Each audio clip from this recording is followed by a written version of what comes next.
Pak Jokowi mendukung Pak Prabowo. Prabowo dengan putra kesayangannya Dan akhirnya Mas Gibran. Selama ini katanya Jawa Tengah kandang banteng, tapi kemarin berantakan kandang bantengnya. Banyak yang kalah. Ahok dengan Anies ini gabung nih kemarin itu.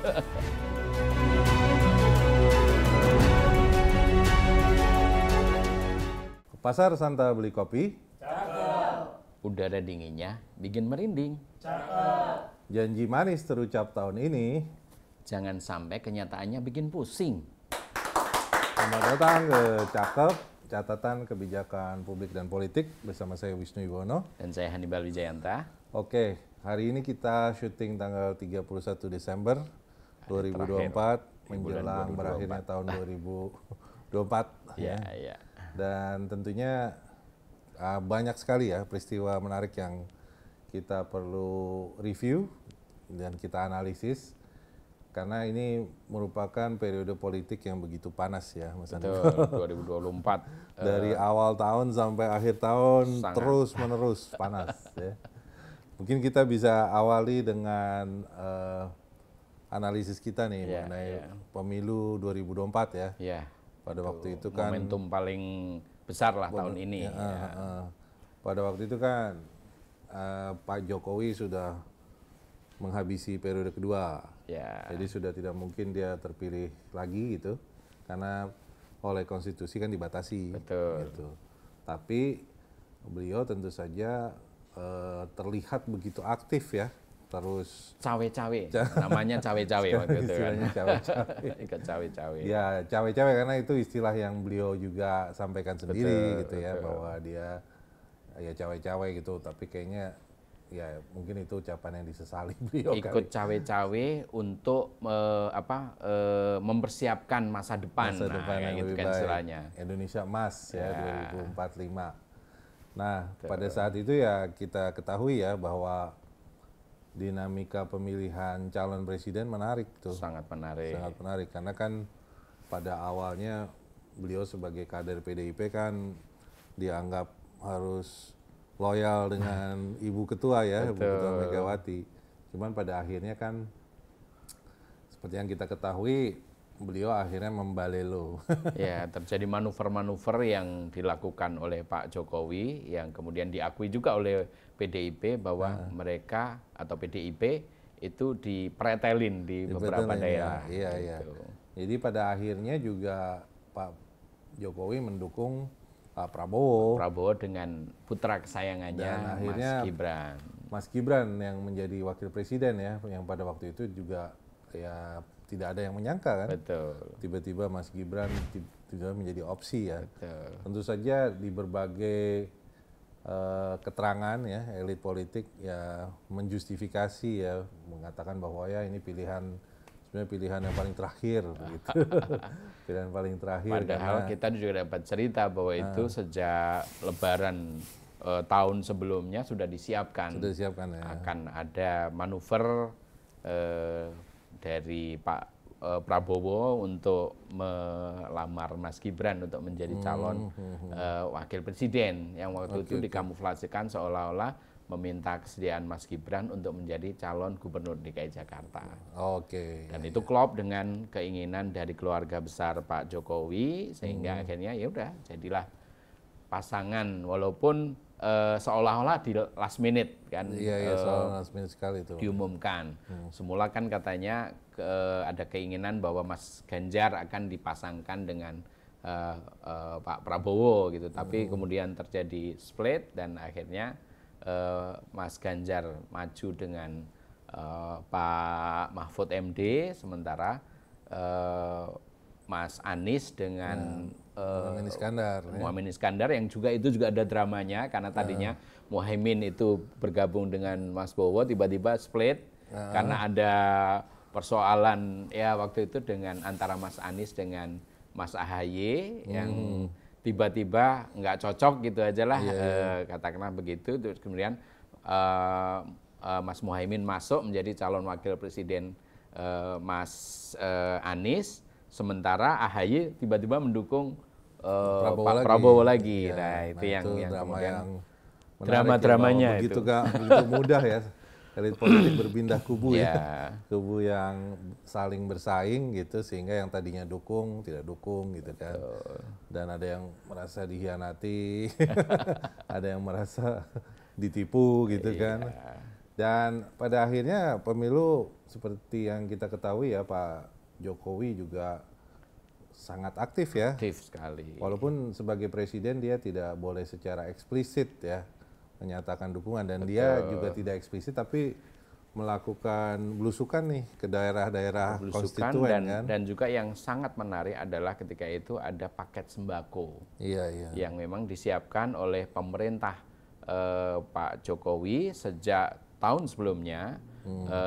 Direncanakan kan hanya sampai bulan Oktober, kemudian diperpanjang sampai Desember, bahkan kemudian diperpanjang sampai Juli 2024. Iya. Nah, ini sebenarnya dituduh atau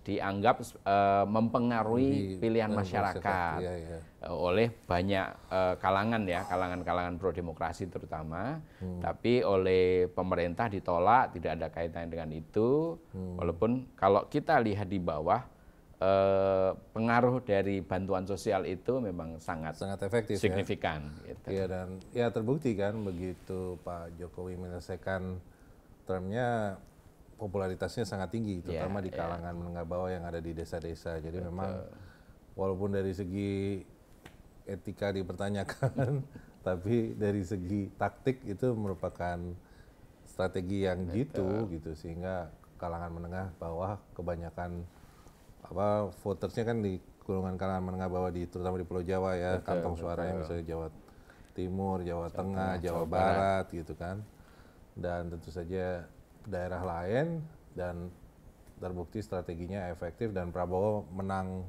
Gibran ya, menang telak terhadap kandidat lain. Dan yang menarik, suara Pak Ganjar dan Mahfud itu sangat rendah. Sebenarnya kaget juga saya bisa di bawah 20%, 16% bahkan kalah dari partainya sendiri gitu ya. Jadi ini jelas menggerogoti suara Pak Ganjar yang sempat nomor 1 di polling 1 tahun sebelumnya gitu kan, bahkan kemudian turun nomor 2, tapi begitu secara resmi Pak Jokowi terutama Mas Gibran dipilih menjadi calon wakil presiden, rakyat sudah melihat ternyata tendensi Pak Jokowi lebih memilih Prabowo. Itu gitu tadi catatan perlu juga kita tekankan, catatan bagaimana ketika Mas Gibran menjadi calon wakil presiden. Ini juga terjadi persoalan hukum yang sangat menarik yang waktu itu Mahkamah Konstitusi yang di sana terjadi perbedaan pendapat atau dissenting opinion yang sebenarnya kalau kita melihatnya ada tidak sepenuhnya menang gitu. Dari 9 hakim konstitusi itu seharusnya 4-5, tapi dianggap yang 5 itu terpecah juga sehingga angka 4 yang lebih menang. Ya, walaupun ya pada akhirnya majoritinya menang sehingga akhirnya Mahkamah Konstitusional menolak gugatan tersebut dan Mas Gibran tetap maju dan akhirnya menjadi wapres. Iya, jadi ya efek sosial media, digitalisasi yang terlalu cepat, begitu banyaknya fenomena hoax ya, informasi yang tidak sesat, belum lagi banyaknya memamerkan gaya flexing, hidup flexing ya. Sementara yang begitu banyak, sementara ini yang terjadi adalah ketamakan manusia kan, pengennya segera dapat. Orang melakukan consumerism ya. Biaya konsumsi yang berlebihan yang tidak sesuai dengan pendapatannya, sehingga akhirnya berutang, terlilit utang, tergoda main judi karena utang, malah tambah utangnya 2 kali lipat. Dan banyak juga akhirnya kan antara judi online dengan pinjaman online ini saling terkait gitu kan. Ya. Mereka meminjam uang dari peminjaman online untuk main di judi online, dan itu jadi saling terkait. Iya, tentu saja judinya supaya memaksa orang terus main ya, uangnya dan pinjamannya supaya bunganya makin lama makin besar. Dan tentu saja ini menjerat masyarakat, terutama masyarakat yang tidak berpendidikan, tapi nggak juga mahasiswa, banyak dosen mahasiswa juga bahkan ada juga, iya, guru, jadi hampir semua lapisan masyarakat. Dan kalau kemarin laporan dari PPATK itu kan daerah yang paling banyak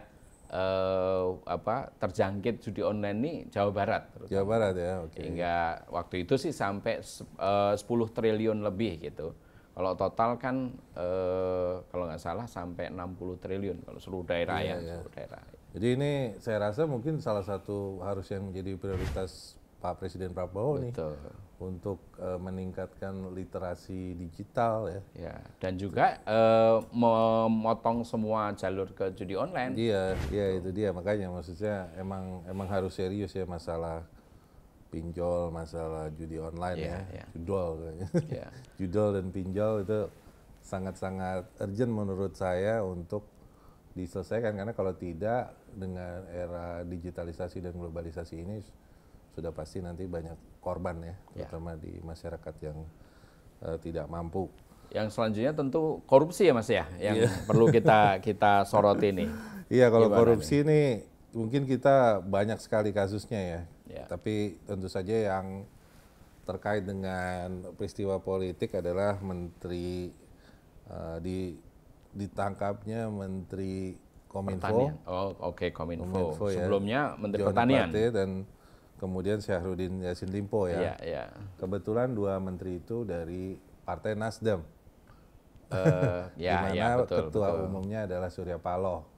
Nah inilah yang membuat hubungan, mungkin ini dampak dari hubungan yang buruk antara Presiden Jokowi pada waktu itu dengan Surya Paloh, sehingga akhirnya kedua menteri itu ditangkap. Tapi ya terlepas dari hubungan politik buruk, dari segi substansinya emang terbukti terbukti korupsi ya. Maksud saya kan itu sudah divonis ya Syahrudin Limpo. Saya rasa mungkin masih banding ya ke MA, dan Joni Plate saya rasa juga kasusnya masih banding juga. Kalau Joni Platenya sudah vonis, tapi yang kasus-kasus yang penyertanya yang belum, itu dia. Sampai sekarang masih belum selesai kan. Ada berapa nama-nama yang disebut sempat muncul di persidangan, tapi sampai sekarang belum disidangkan. Dugaannya kan ada karena ya faktor-faktor politik juga, balik lagi. Ya, tapi yang juga memalukan ya dalam persidangan Syahrudin Limpo kan kita melihat bagaimana dia memaksa pejabat eselon 1 dan 2 untuk saweran untuk membiayai perjalanan dinas dia, beli keperluan anaknya, keperluan anaknya, oleh-oleh untuk segala macam. Itu memang luar biasa ya. Walaupun juga sebenarnya kalau saya dapatkan info sebenarnya juga belum mengungkap semua yang terjadi gitu. Karena kebetulan ada kawan-kawan yang ada di Kementerian Pertanian ya, di sana itu ya itu sudah jadi semacam kebiasaan gitu. Ya. Kebiasaan untuk baru dibongkar sekarang aja. Tapi ya itu tadi masalahnya kan substansi kasus korupsinya selalu nggak pernah tuntas, berhenti di menterinya gitu kan.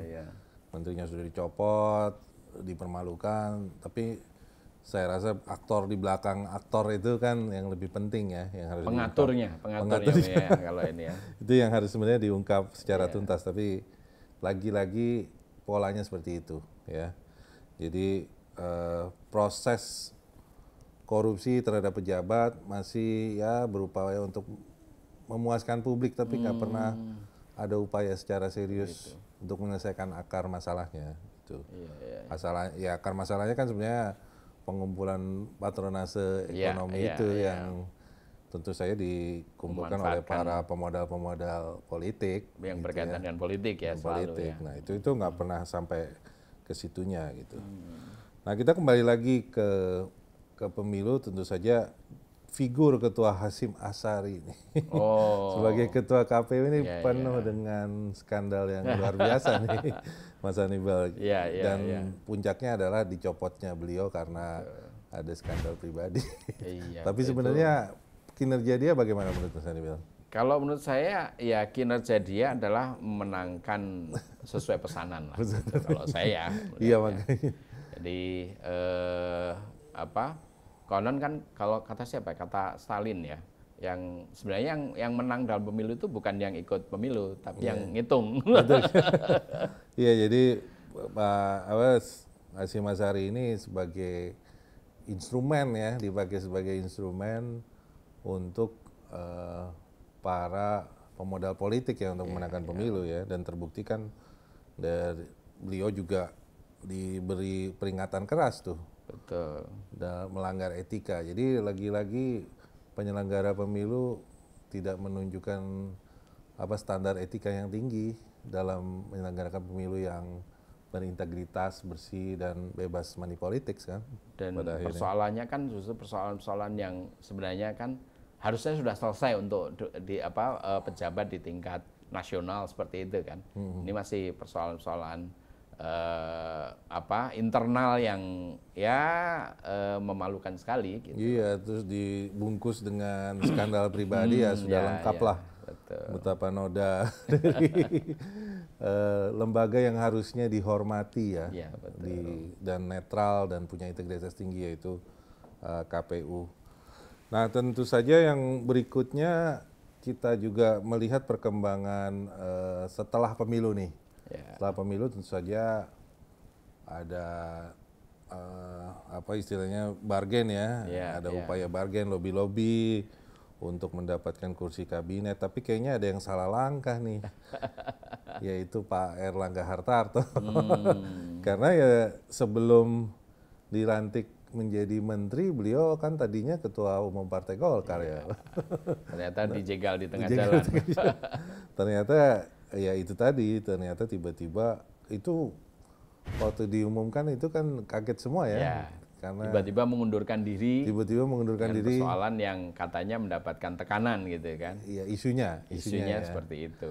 Tapi ya jelas-jelas itu sangat mendadak ya, karena kan sebelumnya saya ingat Pak Hartarto tuh dengan percaya diri gitu minta jatah 7 menteri kalau nggak salah ya, kepada termasuk Golkar, beliaunya sendiri. Termasuk beliaunya sendiri gitu kan. Tapi ternyata dalam waktu yang tidak lama ternyata malah dipaksa mundur. Dia dipaksa mundur, tapi yang menarik juga dia tetap jadi menteri di kabinetnya Pak Prabowo. Iya. Yang katanya waktu itu kabinetnya akan kabinet yang second kabinet, ternyata kabinetnya jadi gendut sekali. Iya. Nah itu dia, dalam arti ya ternyata dinamika politik dalam partai sebesar Golkar pun tuh sangat keras ya. Sehingga penguasa dalam ini pasti punya kepentingan ya untuk menguasai Partai Golkar, dan seperti kita ketahui Golkar sekarang diketuai oleh Pak Bahlil Lahadalia yang mempunyai tentu saja kontroversi tersendiri ya. Dan tentu saja yang juga menarik adalah pemirsa, pada saat Presiden Jokowi melakukan reshuffle kabinet. Ya, ini reshuffle sebelum lengser. Menarik sekali. Nah ini menarik ya, dalam arti ini baru pertama kalinya sepengetahuan saya bahwa seorang presiden itu benar-benar mempersiapkan kabinet untuk penerusnya. Nah ini sangat kayaknya tidak pernah terjadi ini dalam Republik ini, baru pertama kali ya. Tapi ini menunjukkan bahwa setidaknya pengaruh dari Pak Jokowi ini masih sangat kuat. Ada istilahnya keberlanjutan antara pemerintahan Pak Jokowi dengan Pak Prabowo gitu ya.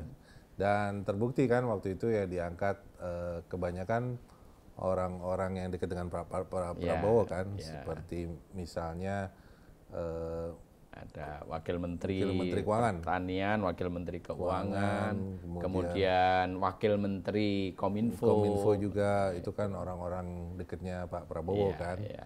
Sehingga begitu ada kabinet, pembentukan kabinet di Presiden Prabowo ya orang-orang ini tetap lanjut lagi gitu. Jadi ini baru pertama kali bahwa seorang presiden yang akan selesai ternyata bisa mempengaruhi ya presiden berikutnya untuk kabinet yang baru gitu. Dan terbukti dalam susunan kabinet yang baru, terutama di posisi penting itu kabinetnya kabinet Pak Jokowi yang terakhir. Ya, dari beberapa orang kepercayaan Pak Jokowi tetap masuk di kabinetnya Pak Prabowo. Iya. Ya. Bahlil di Kementerian Energi, Mas Anton Juli ya. Iya, Juli Antoni. Juli Antoni itu di Kementerian Kehutanan. Terus Menteri Dalam Negeri, Pak Tito yang sekian kali memenangkan Pak Jokowi, tetap juga menjadi Menteri Dalam Negeri di zaman Pak Prabowo. Kemudian ada Sekretaris Negara. Bu Sri Mulyani jelas itu. Kuncinya ini menjaga keuangan ya. Menjaga keuangan. Tetap di posisinya. Ada Pak Pratikno jadi Menko PKM ya. PKM, kemudian ada Pak Zulhas sekarang jadi Menko Pangan. Jadi komposisinya kurang lebih sama, tapi ditambah jadi semakin gendut. Dari 37 ya. 37 menjadi total dengan wakil menteri 105 ya. Ya, ini baru pertama kali sejak zaman Soekarno. Ya, bahkan zaman Bung Karno dulu yang namanya kabinet 100 menteri itu nggak sampai 100, itu hanya 86. Nah, ini kabinet Merah Putih ini 105 termasuk juga pejabat setingkat menteri juga. Selain wakil menteri, pejabat setingkat menteri itu sebanyak itu. Nah, baru-baru ini ada semacam sindiran gitu terhadap Pak Prabowo, katanya di Amerika yang penduduknya 300 juta, menterinya hanya sekitar 20-an. Sementara di Cina yang penduduknya 1 miliar, menterinya hanya 15-an gitu ya. Jadi ya kenapa karena Pak Prabowo bilang bahwa negara kita banyak, penduduknya besar, negaranya luas gitu kan. Iya, beragam gitu ya. Tapi ya itu makanya menarik ya bahwa ternyata jumlah kabinet begitu banyak. Dan pasti jumlah kabinet yang banyak personnya ini kan mempengaruhi anggaran pemerintahan nih. Gimana nih Mas? Nih kan katanya kita APBN kita 3.000 sekian ya, 3.100 sekian. 3.000 triliun. Jadi diperkirakan kan 3.000 triliun ini sekitar 10%-nya untuk biaya operasional pejabat nih. Nah, ini kan belum termasuk misalnya fasilitas pejabat. Belum termasuk itu? Belum. Ya fasilitas misalnya rumah dinas, mobil dinas, dan lain-lain. Kayaknya harus bangun rumah dinas baru kan, itu kayaknya yang Widya Chandra sama Denpasaraya udah penuh tuh. Apalagi kan IKN belum pindah-pindah. Iya. Kan Pak Prabowo mengumumkan baru pindah diperkirakan 2028, 1 tahun sebelum pemilu. Nah berarti kan ya nggak mungkin masa para menteri nginep di hotel kan. Ngabisin duit juga. Jadi ya mau nggak mau ya minimal harus menyewa rumah gitu kan. Dan itu pasti dengan jumlah menteri yang begitu banyak hingga ya lebih dari 2 kali, ya pastinya biaya operasional bertambah. Belum lagi untuk staf-staf yang juga semakin bertambah, membengkak semua kan. Iya, seperti yang saya perkirakan kan pada beberapa podcast sebelumnya kan bahwa implikasi dari penambahan menteri itu tidak berhenti di jumlah menteri yang bertambah, tetapi bertambah jumlah pejabat eselon 1 dan eselon 2 gitu. Dan terbukti belum lagi kan, sekarang ini kan modelnya ada staf-staf khusus nih yang wah makin banyak juga ini. Kawan-kawan ini banyak yang jadi staf khusus. Iya, banyak gitu ya teman-teman wartawan ya. Iya, jadi sekarang ya banyak lowongan pekerjaan kosong nih untuk para teman wartawan, untuk para birokrat yang ingin promosi, kesempatannya lebih banyak karena minta geser jabatannya gitu banyak kan. Jadi tapi ya itu tadi implikasinya ya biayanya sangat besar. Dan ya tentu saja yang paling pusing adalah Menteri Keuangan ya. Karena kan Menteri Keuangan harus mengalokasikan dana ke kementerian gitu. Dan kan. Kemarin saat Musrenbangnas, Pak Prabowo kan mengingatkan kepada kementerian dan lembaga kan, jangan terlalu ini ganggu Bu Sri Mulyani. Ganggu Bu Sri Mulyani dan beliau bilang juga bahwa kemungkinan KL ini, kementerian dan lembaga ini tidak akan mendapatkan anggaran seperti yang dicita-citakan. Tentu. Karena ada prioritas kan katanya untuk makan siang gratis, untuk gaji guru, gaji hakim dan sebagainya itu. Iya, iya. Nah, tapi kan jadinya kan anggaran yang disiapkan oleh masing-masing kementerian dan lembaga itu kan jadi ya di atas kertas saja pelaksanaannya Iya, kan iya. masih. Iya, itu dia dampak dari kabinet yang membesar kan pada akhirnya ya anggaran harus disisir ya, karena ya itu jumlah alokasi anggaran dari tahun sebelumnya kan nggak berbeda jauh. Lain kalau misalnya anggarannya 2 kali ya, misalnya dari 3.000 triliun jadi 6.000 triliun, nah itu kan bisa tuh banyak ruang fiskal yang untuk dialokasikan, tapi ya peningkatannya nggak terlalu signifikan, apalagi mau katanya ada krisis ya, menjadi tahun yang menantang untuk global ekonomi ya. Nah kemudian tentu saja dengan terbentuknya kabinet, sekarang pemerintah sudah dari Oktober, jadi udah berapa nih? Kurang lebih 2 bulan ya? Iya. Kurang lebih 2 bulan, pasti sorotan sekarang ke salah satunya adalah ke Mas Wapres. Nah, Mas Wapres ini punya inisiatif menarik nih, yaitu inisiatif Lapor Mas Wapres. Lapor gitu ya. Mas Wapres, blusuk-blusukan sendiri juga. Blusuk-blusukan ya, terutama untuk testing makan siang bergizi itu ya. Nah, tentu saja ini ya ada kontroversi juga kan, karena kan selama ini kotak pengaduan tuh di si lapor presiden. Gitu ya, si lapor itu kan di Kemenpan sekarang, tadinya di KSP, sekarang di Kemenpan. Nah ini bagaimana bentuk koordinasinya dengan lapor si Mas Wapres. Kemudian juga tentu saja KPK kan juga punya pengaduan, channel pengaduannya juga gitu kan, dan tentu saja yang lembaga yang sudah lama berdiri adalah Komisi Ombudsman Nasional. Itu terutama laporan untuk penyimpangan di pelayanan publik. Nah itu juga bagaimana tuh mekanisme. Jadi kan Komisi Ombudsman Nasional ini kan punya peranan untuk menampung laporan yang terkait dengan pelayanan publik, dan mereka juga mempunyai wewenang untuk memberikan rekomendasi ya, dan memberikan hukuman juga sebenarnya sih dalam bentuk denda, tapi sayangnya nggak signifikan gitu. Jadi kebanyakan dari kementerian atau lembaga negara bisa dengan mudah tidak mengikuti rekomendasi dari Komisi Ombudsman. Kurang kuat gitu ya. Kurang kuat. Jadi akhirnya ya walaupun sampai sekarang itu salah satu komisi yang masih bertahan ya di era reformasi, kan sudah banyak beberapa lembaga negara komisi dan ini yang udah dibubarkan kan. Jadi menarik nih gimana lapor Mas Wapres ini dalam konteks koordinasi laporan pelayanan publik. Jadi jangan sampai nantinya ada kritikan sekedar pencitraan aja ya. Malah justru ya masuk tapi nggak ada kelanjutannya kan. Iya. Gitu. Nah tentu saja setelah pemilu yang babak berikutnya adalah pilkada serentak. Ya, pilkada serentak yang baru saja berlangsung ya.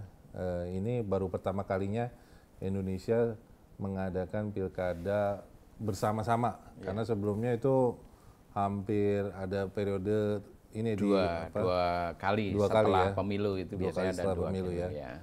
Pada waktu itu kan kritikannya adalah dianggap membuat para pejabat jadi fokus ke pilkada atau pemilu terus-menerus gitu kan, sehingga tidak bekerja. Nah, kemudian ada ide dan akhirnya pada waktu itu disetujui para elit politik diadakan serentak.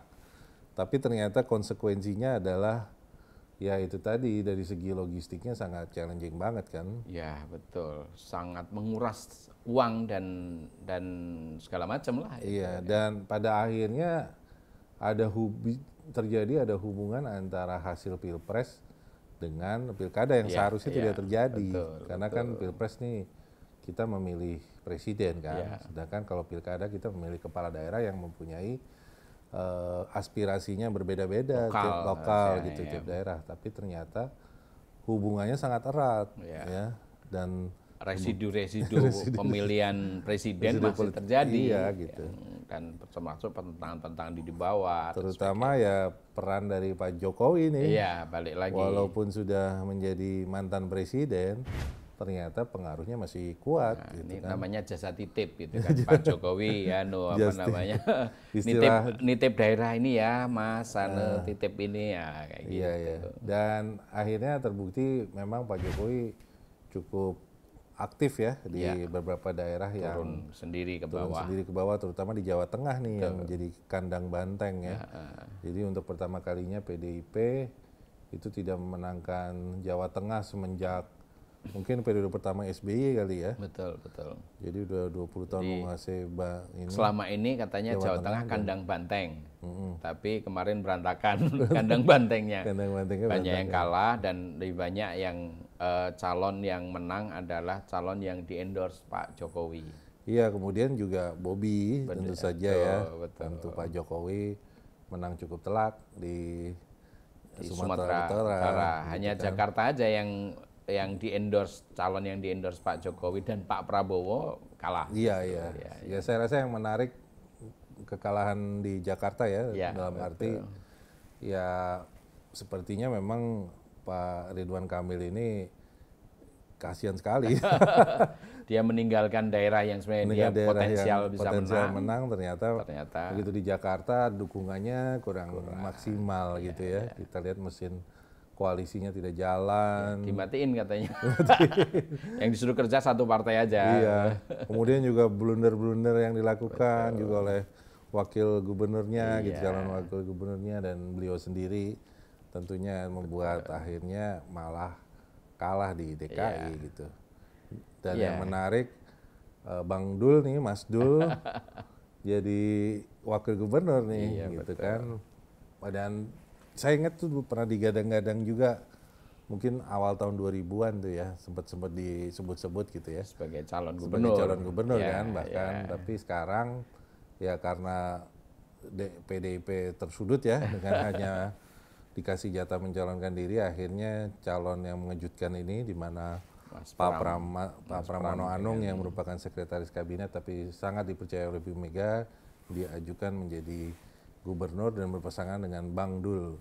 Dan akhirnya ternyata menang ya, luar biasa. Menang dengan dukungan yang menarik juga, ternyata Mas Anies mendukung itu dia. Pasangan Mas Pram dengan Bang Dul, termasuk juga yang mendukung adalah Ahok. Ahokers ya. Jadi Ahok dengan Anies ini gabung nih kemarin itu. Anak Abah dan Ahokers ya. Iya, betul. Bersatu dalam satu kepentingan, yaitu mengalahkan Pak Jokowi dan Pak Prabowo. Dan itu ya berhasil ya, sehingga akhirnya Pak Pramono terpilih menjadi gubernur DKI. Nah, tentu saja yang menarik ya menjelang akhir tahun ini dramanya ternyata tidak berhenti ya.